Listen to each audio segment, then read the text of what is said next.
você a abrir a sua Bíblia, ou ligar a sua Bíblia e mantê-la aberta no livro de Lucas, no capítulo 15. Nós faremos a leitura do versículo 1 ao versículo 22. Lucas 15, versículo 1 ao versículo 22.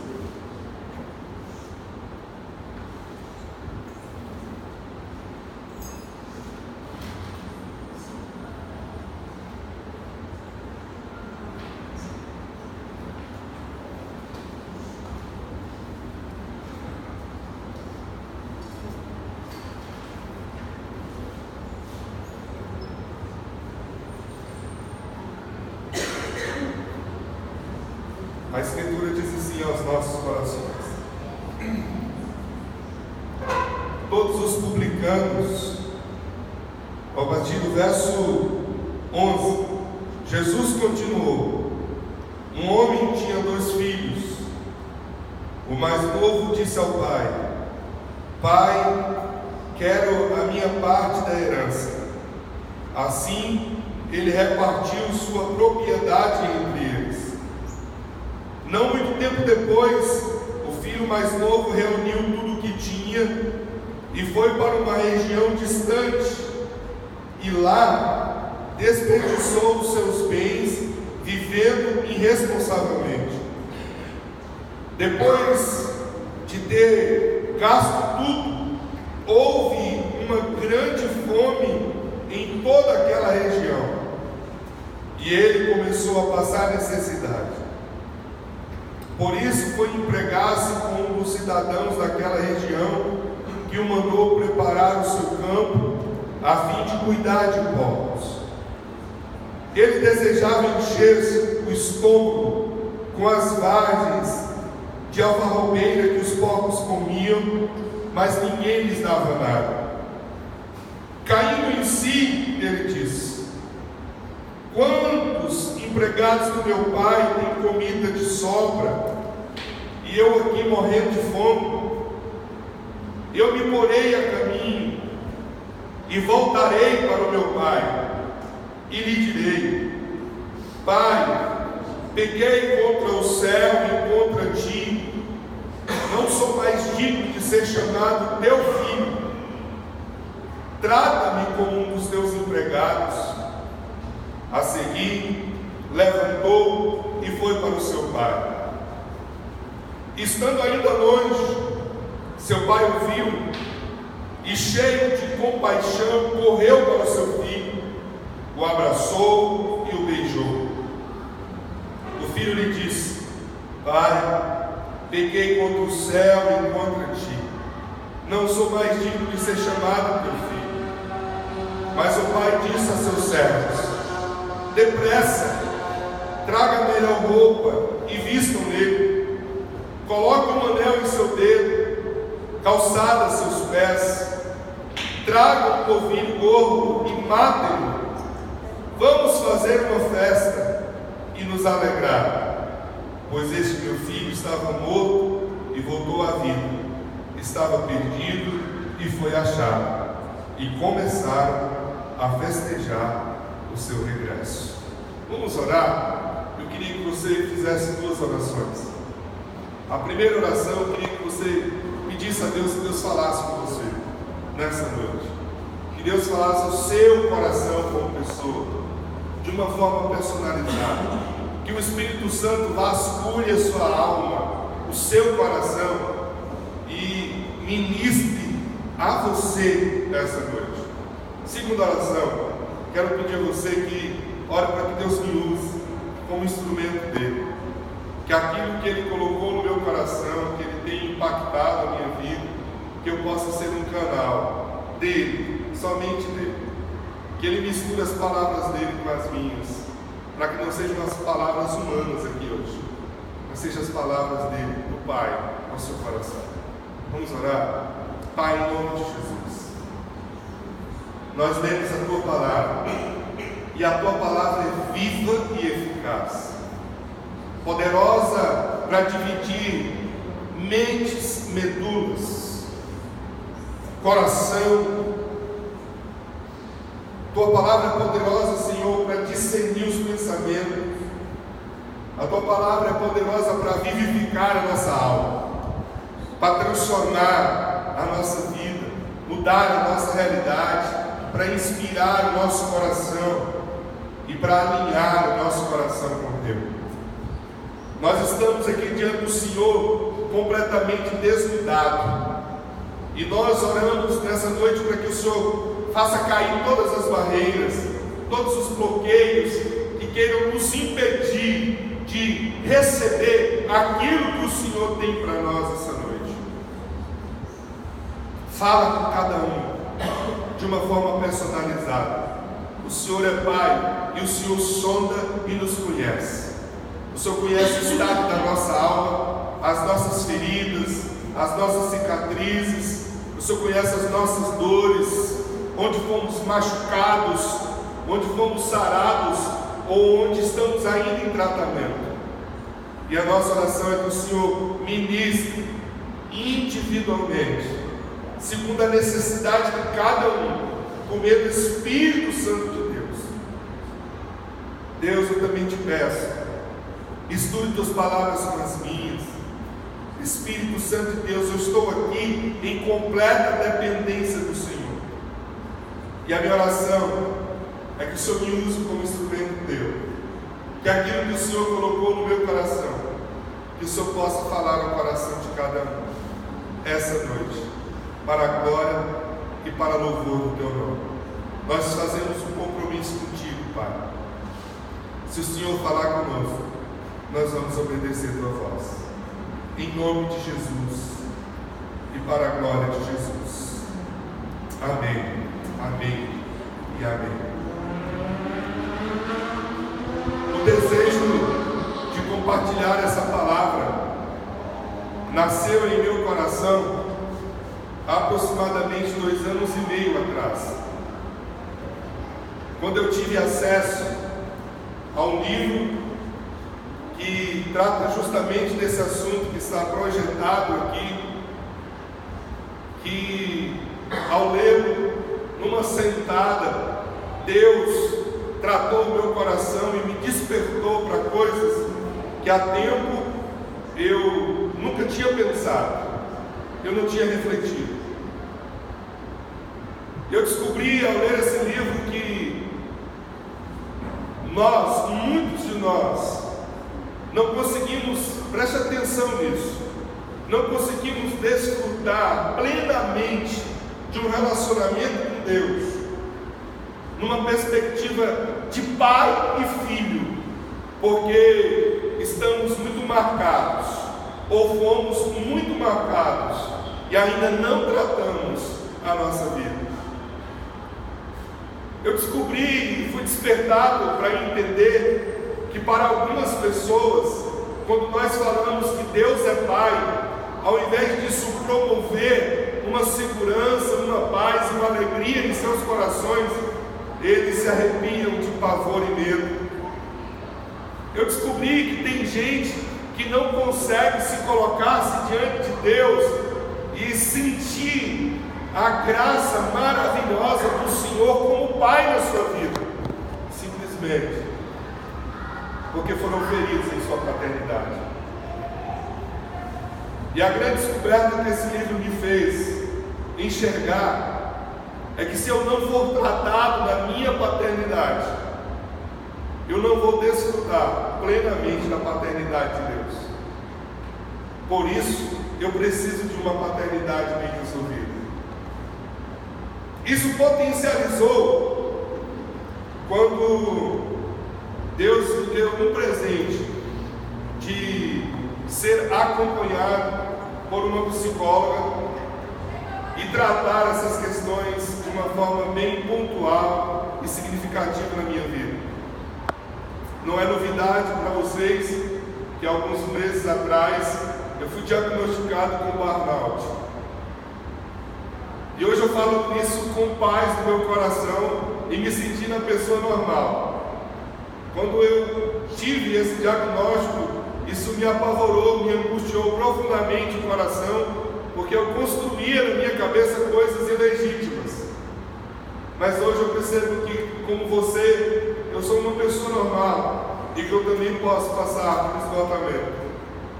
E ao passar por isso, Deus colocou uma pessoa na minha vida que, de uma forma pontual e singular, começou a tratar questões da minha paternidade, na minha própria pessoa, na minha própria vida.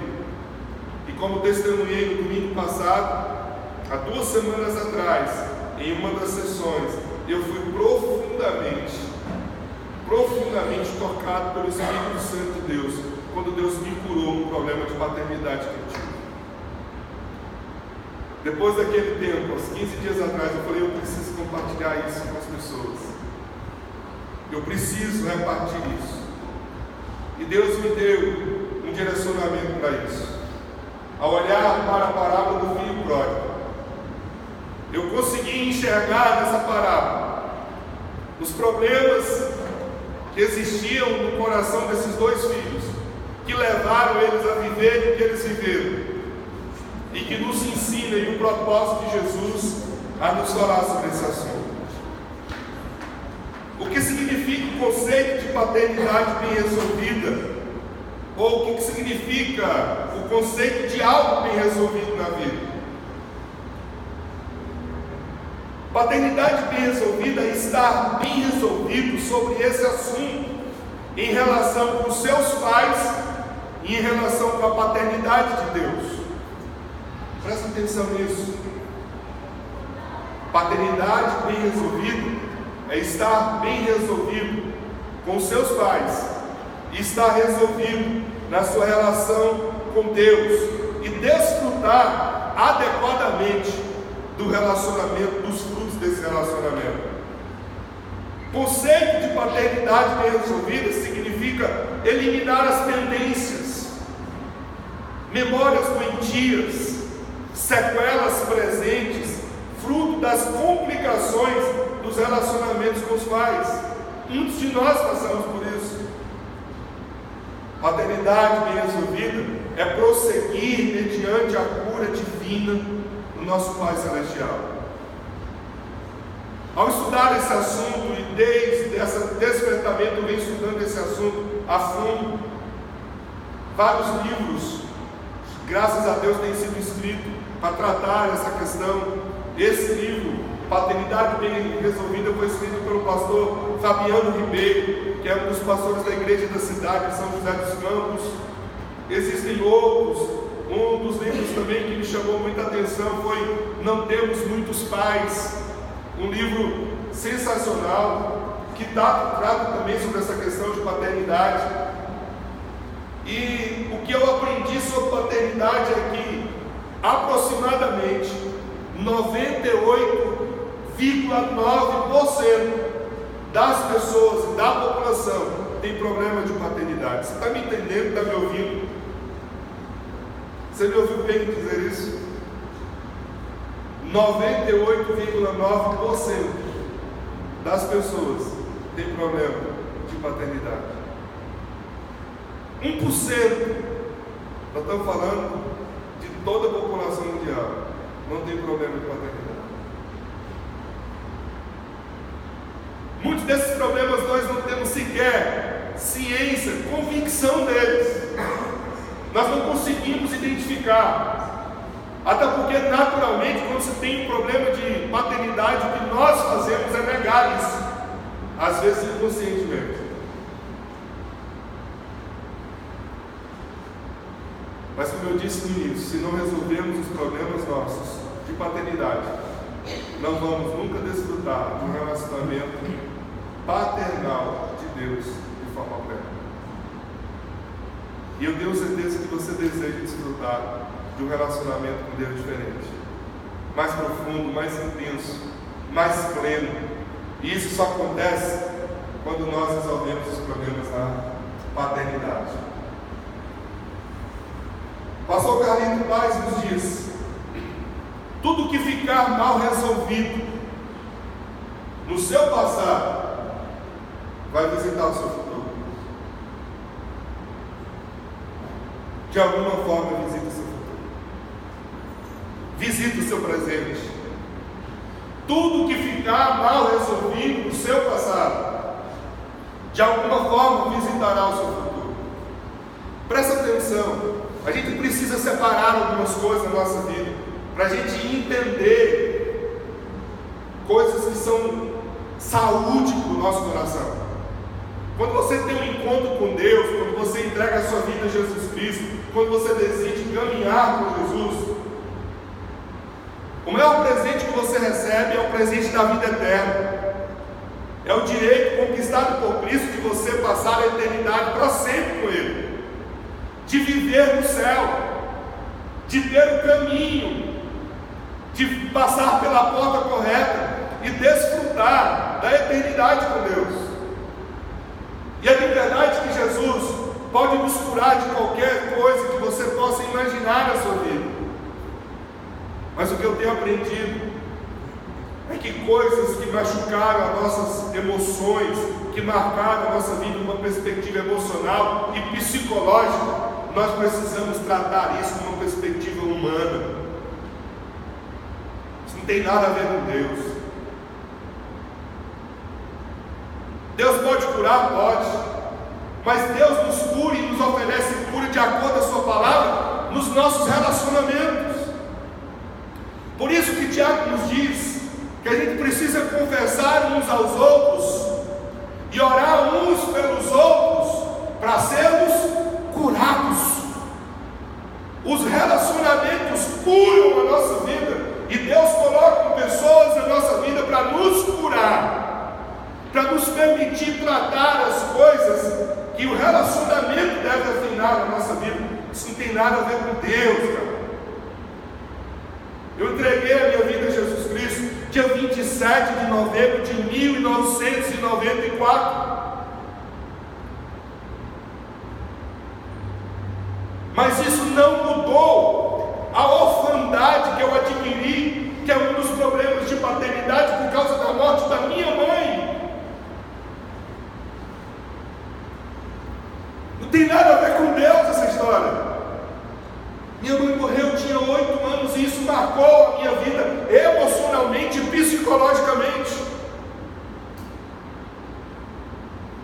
Eu fui entender isso há poucos meses atrás, quando eu passei pelo processo da cura. E aí eu entendi de uma forma na minha vida que o que fica mal resolvido no passado visita o nosso presente e pode afetar o nosso futuro. Deixa eu dizer para você uma das coisas que ficou mal resolvido no meu passado. Eu não tive o privilégio, cerceado pelo desconhecimento da minha família, de completar o ciclo do luto na minha vida.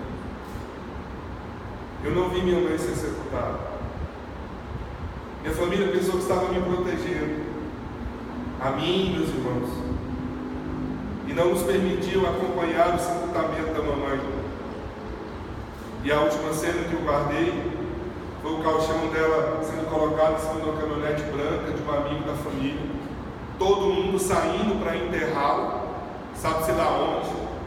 Depois, hoje racionalmente eu sei, eu entendo, mas psicologicamente, emocionalmente isso não muda. E a cena que eu tinha é que eles foram e eu fiquei desamparado. Quando a minha psicóloga, no processo de tratamento e cura, de reprocessar a minha vida, trouxe de volta essa cena da minha vida, ela perguntou: o que aconteceu com você? Como você está se sentindo? Qual é a palavra que te define? Eu falei: falta de proteção, abandono. Se eu estou sentindo desprotegido. Ela diz assim: de onde que isso dói em você? Isso dói aqui dentro. Doía mesmo. Doía. De uma forma profunda doía naquela hora. Ela disse: então vamos reprocessar. E eu contei no domingo passado, eu quero te contar esse detalhe para você entender a importância que isso aqui tem. Como Deus vai te dar um privilégio hoje de começar uma cura na sua vida a partir disso aqui. Quando ela virou para mim e disse assim: agora então, vamos convidar o seu melhor amigo, aquele que está sempre com você, que prometeu nunca te abandonar para estar contigo agora, o Espírito Santo. Oh, gente, naquele momento eu falei assim: Espírito Santo, eu preciso de ti, vem comigo.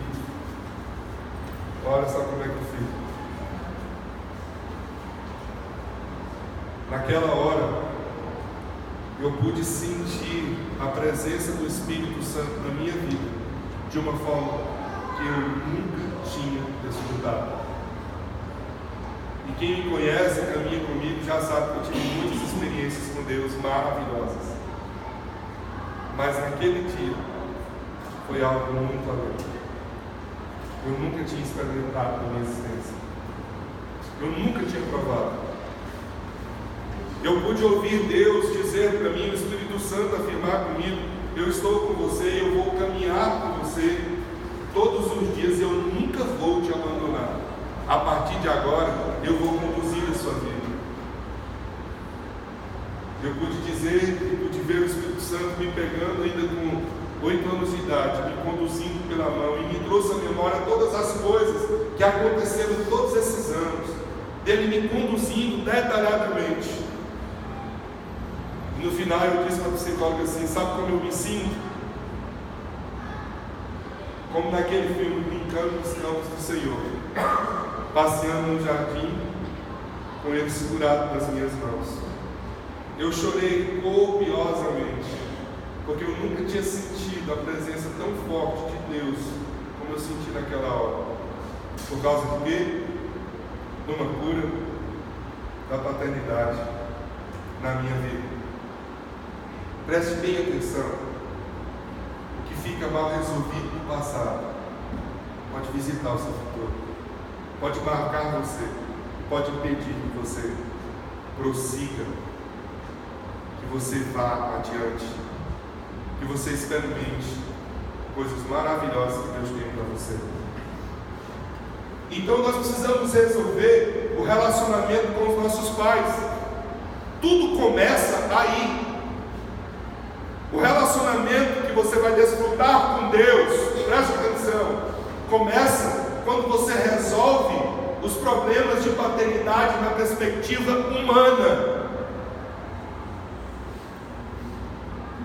Você desfruta do que é eterno quando você trata aquilo que é temporal, que é natural, que é humano. Eu preciso desfrutar de uma relação de qualidade, de bênção, na perspectiva natural da minha vida. Por isso, eu resolvo a minha paternidade, ou ter uma paternidade bem resolvida. Começa resolvendo os problemas com seus pais, com seu pai. É isso que a parábola nos ensina e nós vamos aprender com ela. É isso que nós vamos aprender. Lucas 15, 12 nos diz aí: o mais novo disse ao pai: pai, quero a minha parte da herança. Assim ele repartiu sua propriedade entre eles. O que aconteceu aqui nessa parábola? Aconteceu aqui o rompimento de uma paternidade. O problema foi problema de relacionamento entre pai e filho.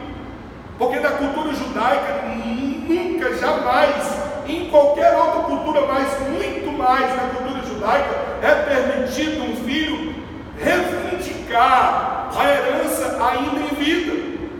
Quando um filho volta para o pai e pede a sua herança, ele está dizendo para o pai que ele deseja vê-lo morto, que ele prefere que ele esteja morto. Como ele não pode ver morto, então eu quero que é de meu direito agora. É uma questão de desonra. Um filho pedir ao pai a sua herança ainda em vida. Herança só se herda depois da morte. Esse filho vira para o pai e diz: eu quero que me pertence agora. E quando ele faz esse pedido, nós aprendemos, nós percebemos, nós notamos que está acontecendo um problema de paternidade. Algo foi quebrado, houve rachadura, houve fissuras, manchas, tem coisas não curadas nesse processo, e por isso Ele está dizendo: eu quero viver longe de ti, eu não quero estar com você, eu não quero desfrutar da sua presença. Como eu resolvo o meu problema de paternidade com meu pai? Primeiro, reconheça os reais motivos da sua desconexão com seu pai ou com seus pais. Olha para dentro do seu coração, e por mais que isso lhe cause dor, permita-se enxergar onde foi que quebrou, onde foi que rachou, onde foi que faltou, ou onde abundou, onde isso machucou o seu coração. A palavra nos diz: não muito tempo depois, o filho mais novo reuniu tudo que tinha e foi para uma região distante. O que aconteceu? Ele deixou o seu pai, ele recebeu a herança, ele partiu, ele abandonou o seu lar, ele virou as costas para a sua família. Foi isso que aconteceu. Por que ele fez isso? Essa parábola, nesse caso, nós aprendemos que o que distanciou do pai foi a rebeldia do filho.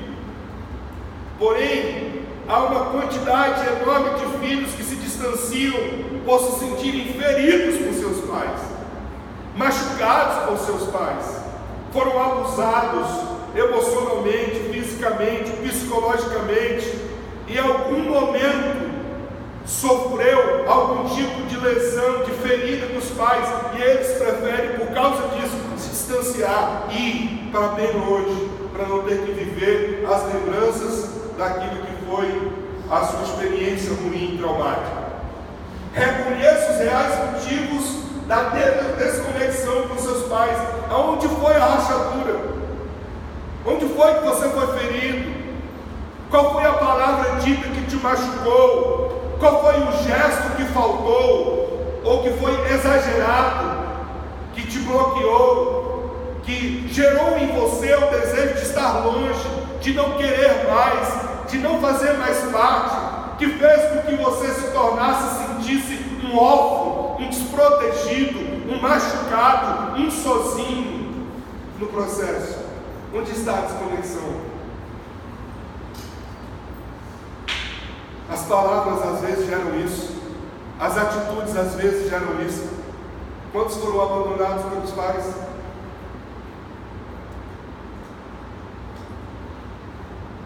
Quantos foram machucados porque na hora de receber a afirmação, receberam o contrário? Gente, entenda uma coisa: ninguém pode substituir pai e mãe. Mãe é mãe, pai é pai. Como pastor, eu não consigo ser seu pai, eu não consigo substituir. Nenhuma pessoa consegue substituir a outra. E quando se trata de paternidade, é impossível substituir mãe e substituir pai. Filhos que são criados pelos avós não são completos porque faltam os pais. Filhos que foram criados por tios não são completos porque foram criados por tios, faltaram quem? Pai, mãe. Ninguém substitui. E quando eu falo isso com você, eu quero que você entenda duas coisas. Traga na sua memória duas coisas. Primeiro, acima de tudo, onde é que está machucando o seu coração? Onde está a sua ferida?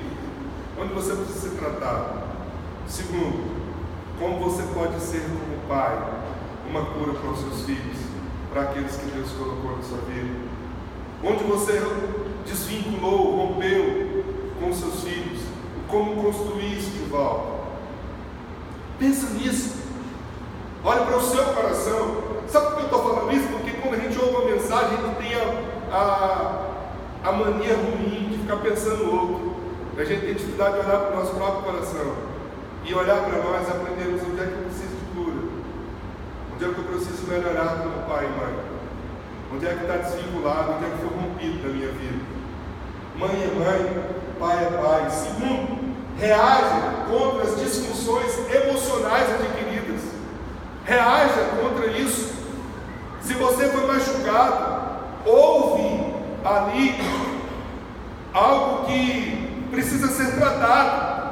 As disfunções emocionais adquiridas por causa do conflito com os pais, elas podem acontecer em várias perspectivas. Presta atenção em qual quadro de repente você viveu ou você está inserido nesse processo. Lucas capítulo 15, verso 13, 14, 16 nos diz: e lá desperdiçou os seus bens vivendo irresponsavelmente.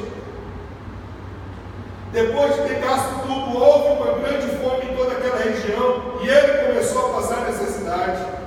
Ele desejava encher o estômago com as vagens da farroupilha que os porcos comiam, mas ninguém lhes dava nada. O que aconteceu com esse menino? Houve uma disfunção emocional, e por causa da disfunção emocional, ele não conseguiu agir com responsabilidade. Ele gastou tudo aquilo que ele tinha. Ele não soube valorizar por causa do vinho que havia perdido com o pai. Ele não sentia, na verdade, que a herança lhe pertencia. De alguma forma ele queria punir o seu pai, queria machucar o seu pai, queria ferir o seu pai. E havia ali uma disfunção emocional adquirida que foi em algum momento da sua vida. Por isso ele sofreu todas essas consequências. As disfunções emocionais nos fazem machucar, nos fere, nos leva a enfrentar uma série de situações e circunstâncias da nossa vida que nos lesiona e machuca muito, nos leva a humilhação, nos leva a processo de vergonha. Foi tudo isso que ele experimentou nesse distanciamento do pai.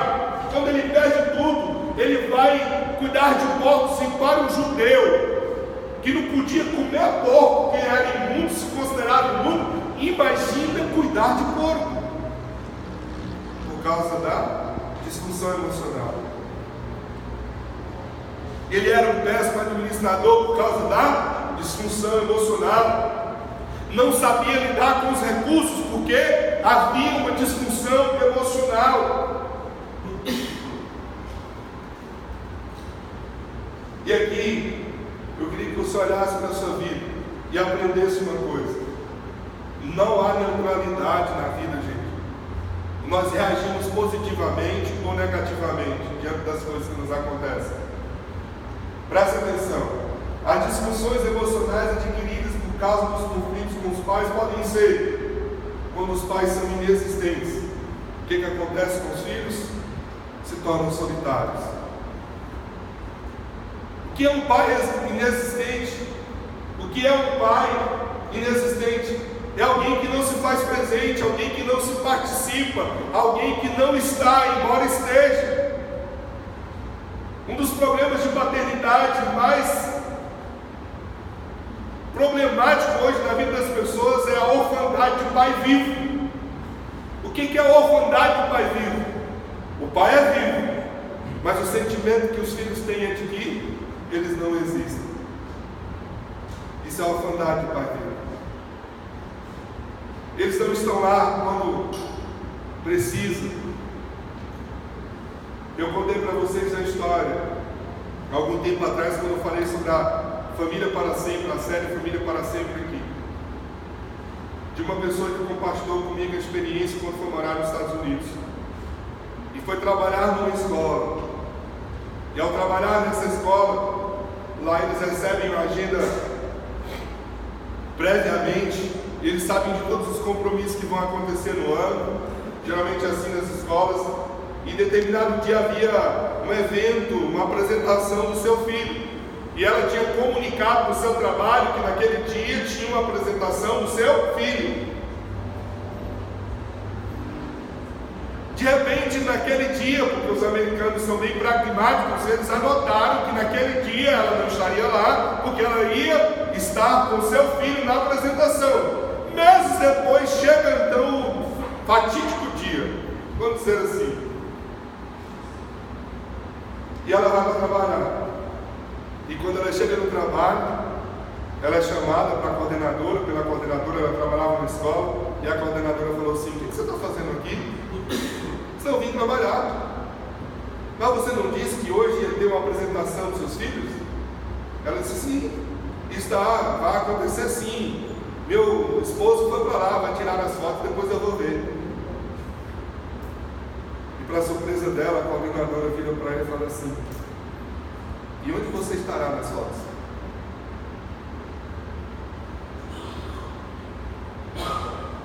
Quando ele olhar as fotos, quem ele vai ver lá?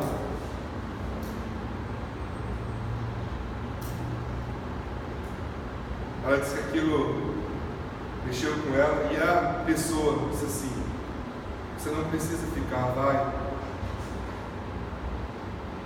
porque o seu filho precisa de você. Quando os pais são inexistentes, os filhos se sentem solitários. Quando os pais são separados, os filhos se sentem fragilizados. A separação gera a lacuna no gênero, uma abertura, um vácuo, a falta de referência. A referência se torna apenas um. Se os filhos convivem com a mãe, qual é a lacuna, qual é o vácuo? Qual é a ausência do gênero? Pai. Se os filhos vivem com o pai, qual é a lacuna, qual é a ausência do gênero? A mãe. Quando os pais são separados, os filhos geralmente são frágeis. Não há neutralidade no processo. É assim que funciona a vida. Entenda uma coisa: a vida é ao vivo e a cores. É desse jeito que acontece. Quando os pais são rígidos, os filhos são insensíveis. Já lidou com alguém que parece que é uma pedra? Já lidou com alguém que parece que não tem sentimento? Muito provavelmente há um problema na paternidade. E provavelmente o problema é que os pais dessa pessoa eram extremamente rígidos. Como eu disse anteriormente, olha para aquilo que você viveu na sua vida, mas olha para quem você é agora também, como pai. Quem sabe você precisa de uma dose maior de flexibilidade ou desflexibilização. Talvez você está vivendo com alguém ou convivendo com alguém que é completamente insensível e talvez hoje você está descobrindo por quê. Eu me lembro que uma vez fui confrontar uma pessoa num aconselhamento. Eu conheci uma pessoa e até hoje essa pessoa é extremamente fria, extremamente insensível. E parece uma pessoa tão agradável, tão legal. Mas na relação com ela eu sempre percebi essa pessoa desconstruindo o outro, humilhando o outro, querendo estar por cima do outro, desfazendo o que o outro estava construindo. E naturalmente, quando você vive com alguém desse jeito, o que acontece? Você se afasta. Ninguém gosta de quem desconstrói você. Não é assim? Você consegue viver com quem desconstrói você? Não dá. E eu me afastei dessa pessoa. E um dia eu recebo uma manifestação dela dizendo o seguinte: estou sentindo falta dos nossos encontros, estou sentindo falta dos nossos cafés, estou sentindo falta do meu amigo. Eu falei: beleza. Vamos tomar um café? Vamos. Sentei com ele, comecei a dizer para ele: você precisa tratar esse problema de sensibilidade na sua vida. Eu sensível, sim. A maneira como você lida com as pessoas afasta as pessoas de você, e você precisa das pessoas. Ele deu uma risada tão forte e falou assim: eu preciso das pessoas? Eu preciso. Deixa eu lembrar para você, não foi você que mandou essa semana a mensagem falando que estava sentindo minha falta? Está vendo como é que você precisa? Na hora que eu falei isso, ele começou a chorar. Falei: olha, vou dizer para você uma coisa que várias pessoas me falaram. Parece que você tem um prazer de desconstruir o outro. Todas as vezes que a gente fala alguma coisa, com alguém fala alguma coisa com você desconstrói isso. Sabe o que ele falou? Isso me dá prazer. Eu tenho prazer em fazer isso. Desde os 17 anos eu preciso fazer isso na minha vida, porque eu preciso me afirmar, é assim que eu me torno melhor para os outros. Sabe o que eu falei para ele?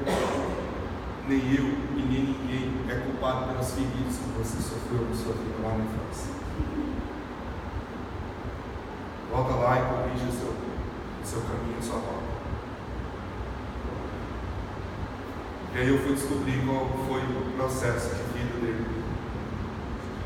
Na verdade, ele é ressensível por causa da rigidez dos pais, da maneira que os pais tratavam. Foi assim que ele se tornou. Isso é problema de paternidade. Quando os pais são isolados, como é que os filhos se tornam? Superficiais. Quando os pais são superprotetores, como é que os filhos são? Medrosos. Não conseguem romper, não conseguem vencer, está sempre indeciso. Esse aqui é o problema de pai de filho único. É verdade. Geralmente, os nossos primeiros filhos, nós somos extremamente protetores. A gente quer criar dentro de uma redoma. E a gente não permite os filhos aprenderem a se defender. E a gente esquece que a gente não vai estar presente na vida deles para sempre. Um dia eles vão virar para a gente e vai falar assim: ó, eu estou indo estudar fora, viu? Tchau. E aí? Como é que nós vamos fazer? Você vai mudar a sua vida, vai pegar a mala e vai junto? E o dia que ele casar, vai morar dentro da casa do filho? Talvez você viveu isso na sua vida. Talvez essa seja a sua história. E você hoje está entendendo por que você sente tanto medo. Por que as coisas parecem que são gigantes demais? São grandes demais para você. Porque você era super protegido. E você não conseguiu criar anticorpos naturalmente para lidar com a vida. A gente precisa deixar os nossos filhos caírem, para eles entenderem que quedas fazem parte do processo. E quando eles caírem, você precisa aprender a dizer para ele: dói, filho. Não diz que não está doendo, não. Fala para ele que está doendo.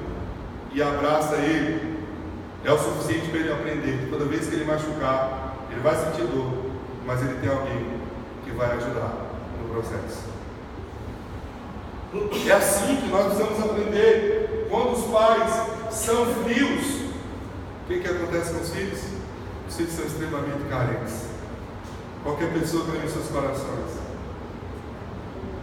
Então deixa eu dizer uma coisa para você. Seja você o primeiro a dar a flor para sua filha. Seja você o primeiro a dizer que o ama.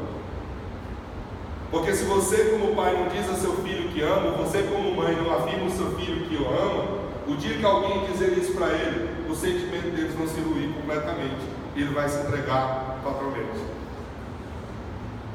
Quando você afirma os seus filhos, quando você diz e manifesta os seus sentimentos para com eles, o dia que o outro fizerem, não vai fazer diferença.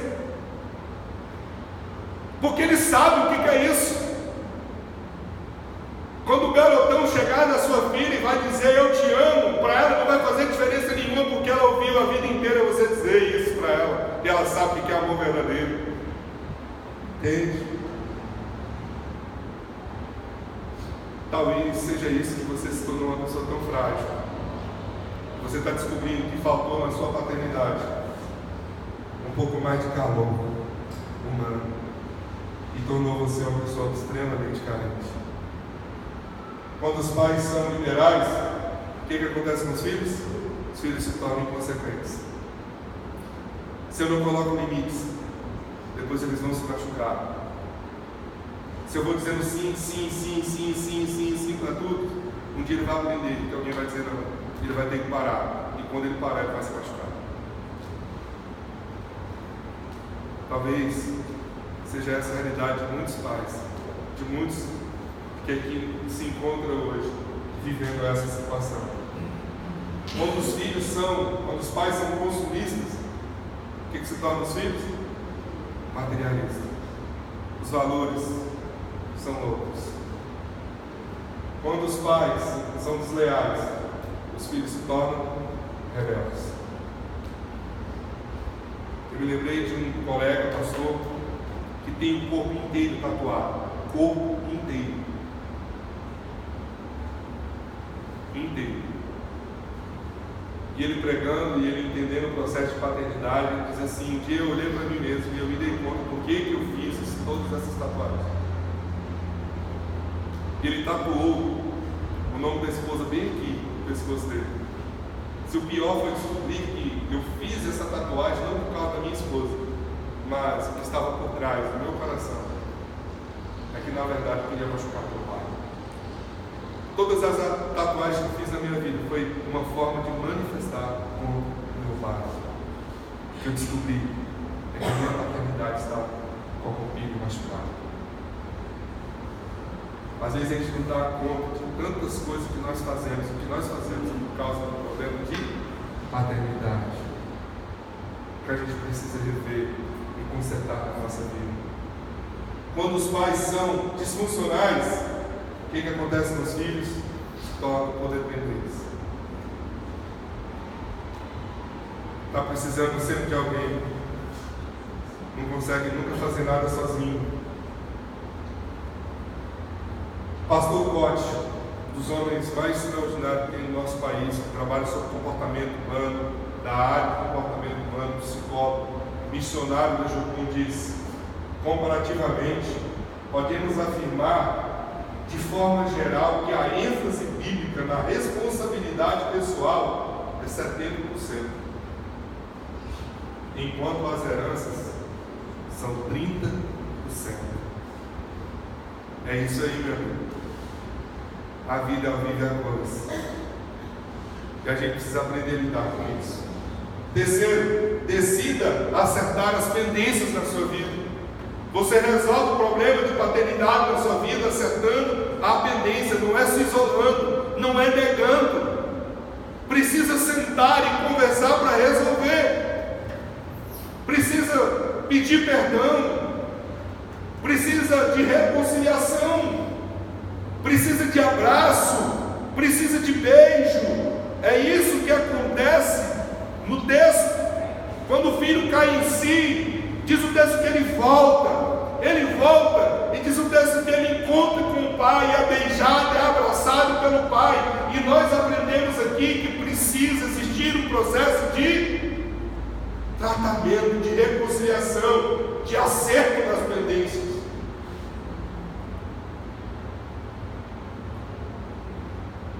Depois que morre, não dá mais para dizer te amo, não dá mais para dizer me perdoe, não dá mais para dizer sinto muito, não dá mais para dizer podia ter sido diferente. Não dá mais. Acerte a pendência. Acerte a pendência. Caindo em si. Quantos empregados meu pai tem comida com sobra, eu aqui morrendo de fome? Eu me porei a caminho, voltarei meu pai. E lhe direi: pai, pequei contra o céu, pequei contra ti. Resolva as pendências. Talvez você machucou, talvez você foi ferido, e você precisa aprender a resolver as pendências. Cuidado, o ressentimento é um perigo e uma prisão para a nossa vida. Hebreus 12:15 diz: cuide que ninguém se exclua da graça de Deus, que nenhuma raiz de amargura brote e cause perturbação, contaminando a muitos.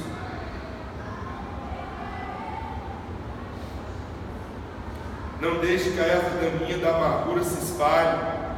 É assim que traz a Bíblia a mensagem.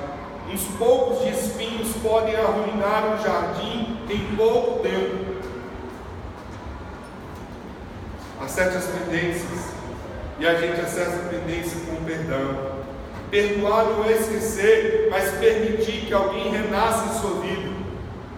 É isso que acontece quando há perdão.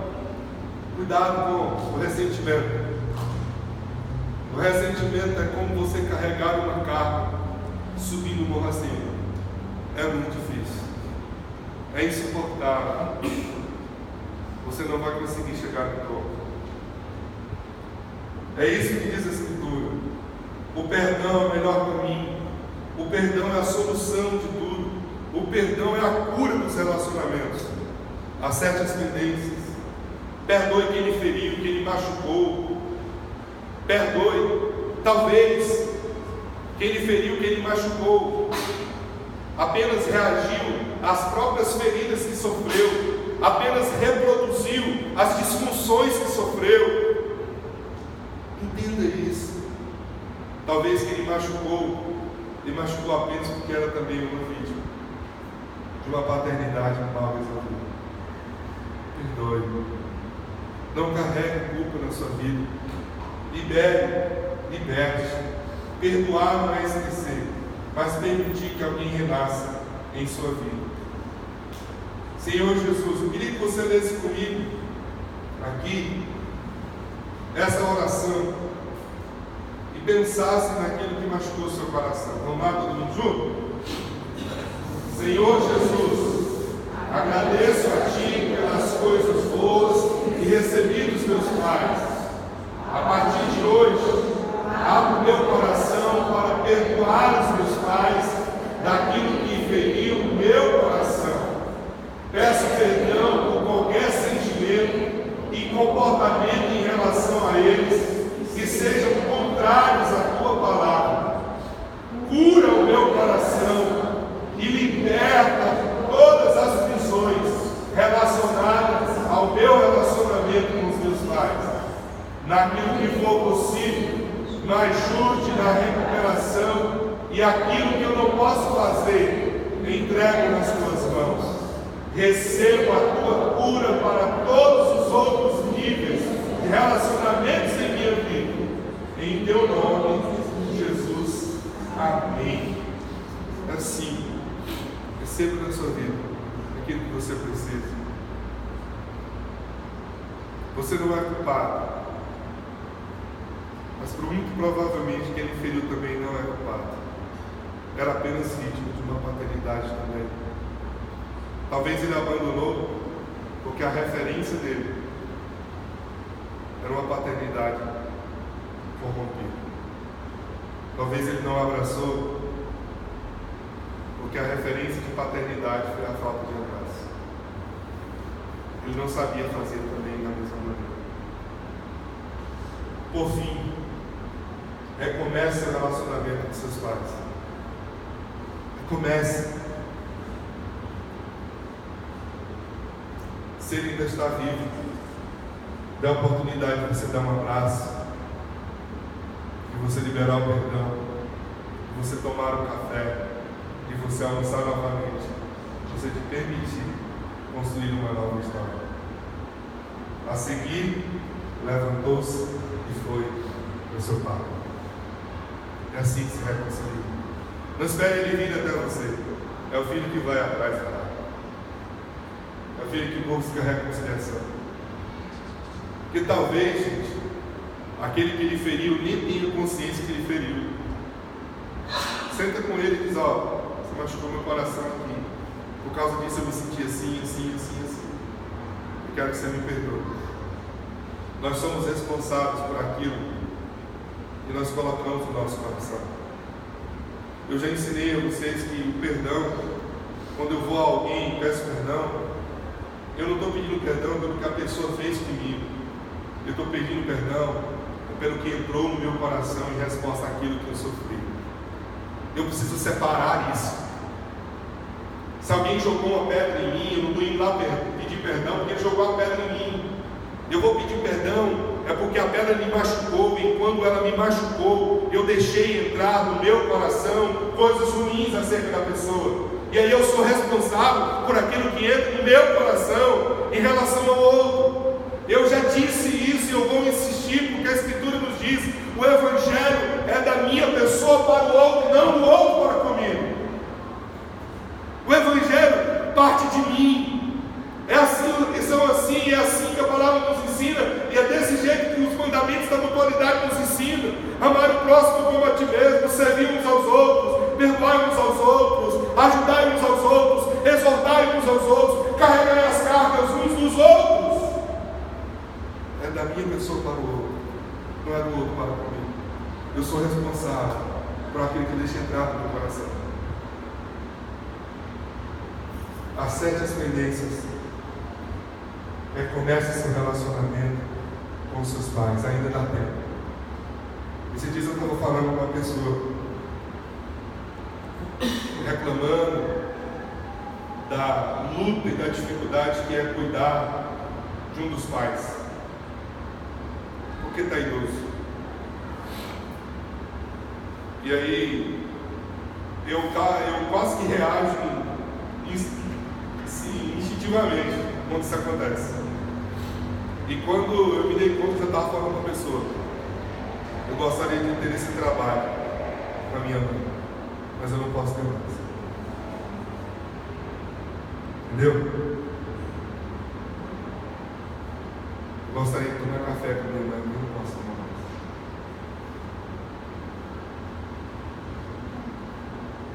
Eu gostaria de ficar horas e horas caminhando com ela e abrindo meu coração para ela, mas eu não posso fazer isso.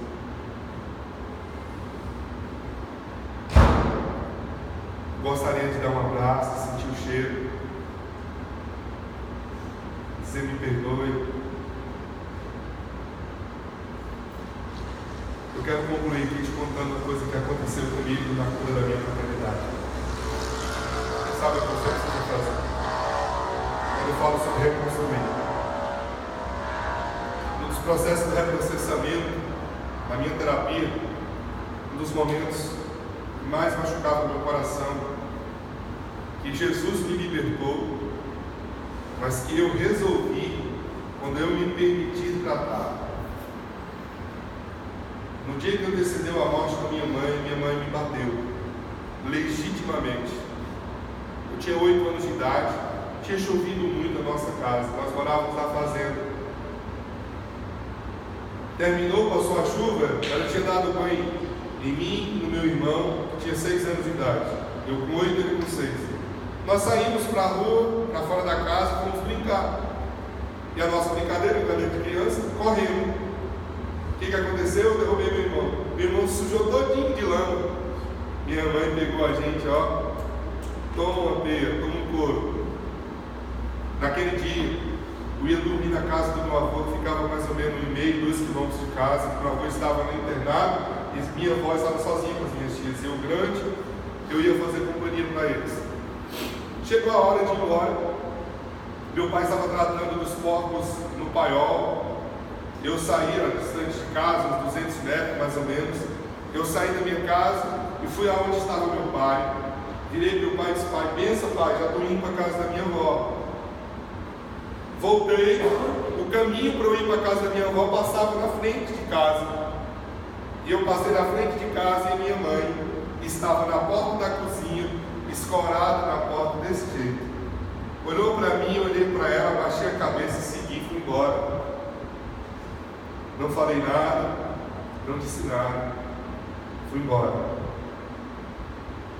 Quando 4 horas da manhã chega meu tio que morava com a gente, batendo na janela do quarto lá na casa da minha avó, dizendo: sua mãe morreu. Essa foi a mensagem. Eu saí desesperado da casa do meu avô, era 4 horas da manhã, escuro, me ralei, passando debaixo de cerca de arame. E quando eu chego na minha casa, que eu entro no quarto, a mamãe está morta. Eu tinha 8 anos. De 8 anos até 17 anos, quando eu encontrei com Jesus, eu achei, carreguei na minha vida a convicção de que a minha mãe tinha morrido porque eu não tinha pedido a bênção para ela e eu salvei ela. E Deus tinha me punido, cara. Eu passei noites e noites, bebi, usei droga, pensando que eu era a causa da morte da minha mãe. Que ela tinha morrido porque eu não pedi a bênção, porque eu guardei ressentimento no coração, porque eu desonrei ela. Com 17 anos que eu tive um encontro com Jesus, Jesus me libertou. Durante essa lacuna de 9 anos, eu senti um vazio muito grande na minha vida, e eu associava que o vazio que eu sentia era a ausência da minha mãe. Quando Jesus entrou no meu coração, eu me dei conta que o vazio que eu sentia não era por conta da minha mãe, era por causa da falta de Deus. Jesus preencheu o vazio, e eu recebi o perdão de Deus, de que eu não era culpado pela morte da minha mãe. Contudo, emocionalmente, psicologicamente, as marcas da paternidade ainda existiam na minha vida. Sabe quando eu me libertei disso? Há 1 mês e meio atrás. Uau, que dia maravilhoso! Que sensação maravilhosa experimentei no dia. Quando a minha psicóloga fez o reprocessamento, ela me trouxe de volta. Não é fala, regressão, não tem nada a ver com isso, viu? É terapia. E me trouxe de volta. E eu me dei conta de viver aquela situação toda, visualizei todo aquele quadro. E ela perguntou para mim assim: qual é a palavra que descreve o momento? Desculpa, eu sou culpado.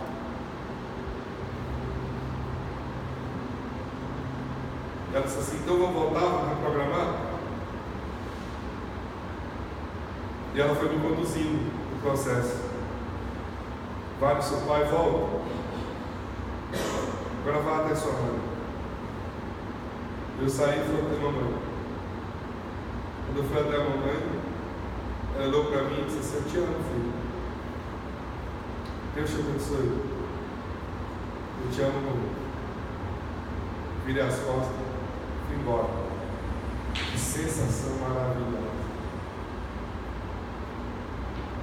Se você perguntar para mim assim, me explica isso racionalmente, nem vou perder tempo. O que eu experimentei não quer nem saber se é a explicação. Não estou preocupado se é racional ou não é racional. É como chupar uma laranja. Chupa para você ver. Resolve o seu problema. Como eu me senti leve. Como eu me senti livre. Como eu me senti bem. Acabou, fechou. Acabou a culpa no meu coração. Não sou culpado. Não sou culpado na perspectiva espiritual, já sabia. Mas a minha emoção e o meu psicológico não reagiram diante disso. Hoje, acabou. Eu sou livre. Eu sou livre. Trata as suas feridas. Recomeça a sua história. Eu só lamento porque ela não está mais aqui para a gente continuar a nossa história. Mas eu louvo a Deus pelos 8 anos que ela passou na minha vida. Se os seus ainda estão aqui, aproveite mais, abrace mais, sorrie mais, celebre mais, perdoe mais, recomece a história novamente. É assim que a gente cura a nossa paternidade. Amém? Amém. Queria que você fechasse seus olhos. Quero orar por você. Eu não sei, mas só você sabe o que você precisa consertar. Só você sabe quais as feridas que ainda existem no seu coração.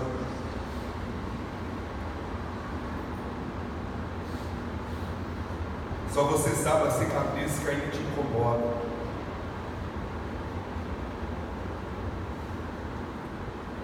Só você sabe onde você machucou. Qual foi o papel invertido que você promoveu, que gerou a reação contrária. Mas uma coisa eu quero desafiar você a reconstruir a sua nova história. Você não precisa sair daqui carregando aquela pedra nos seus ombros mais. Tira o fardo que está pesando, que está impedindo você de caminhar, de correr. Reconcilia. Sara. Recomece. Perdoe. Senta. Escreva uma nova história, um capítulo diferente. Permita-se viver melhor.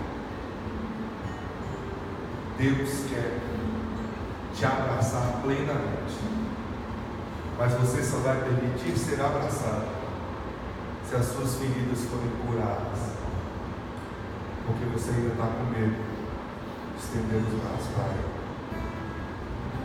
Quero orar com você. Se você ainda não tem Jesus no seu coração, quero dizer para você que não é possível restaurar a paternidade longe de Deus. Tudo começa nele e tudo conclui com Ele. Ele é o perfeito amor.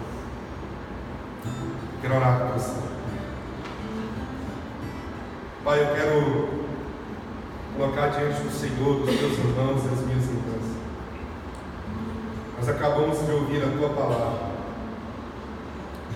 E como o Senhor fez na parábola do filho pródigo, deu uma nova chance, um recomeço de história, que começou com festa. Começou com sandálias novas, com anel no dedo, com vestes novas, com uma festa para celebrar.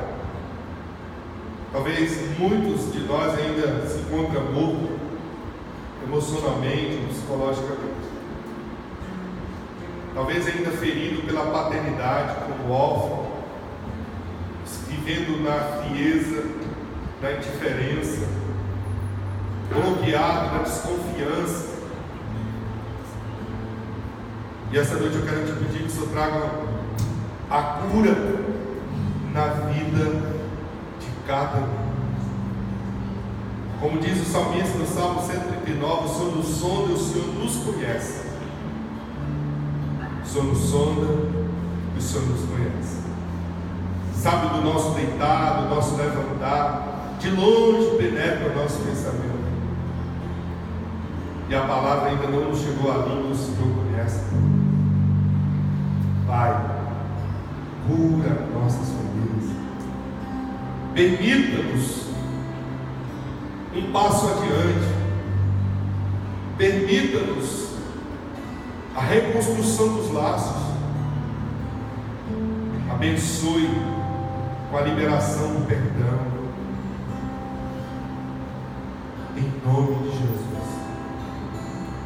Nós só não queremos viver uma vida limitada contigo. Nós queremos que a nossa herança, que o nosso direito de uma cura, de uma paternidade bem resolvida, de uma relação intensa, inteira e plena contigo. Faz isso, mostra no coração de cada um aquilo que precisa ser tratado. Dê força, constrói novamente, dá novas chances, novas oportunidades. Coloque de novo um caminho, uma possibilidade e leva-nos para junto de Ti. Queremos desfrutar do Teu colo, queremos sentar na mesa, queremos nos sentir em casa, junto contigo. Olha para o coração de cada um, para a dor, para a lágrima, para as cicatrizes, para as feridas, e traz o bálsamo, Senhor, o bálsamo da cura, e leve cada um ao passo adiante, na busca da resolução, em nome de Jesus. Amém. Amém. Que muda a sua vida, não que você decide fazer. Você sabe o que você precisa fazer. Espere também. Dê os próximos passos. Resolva, porque Deus tem muito mais para você. Em nome de Jesus. Amém?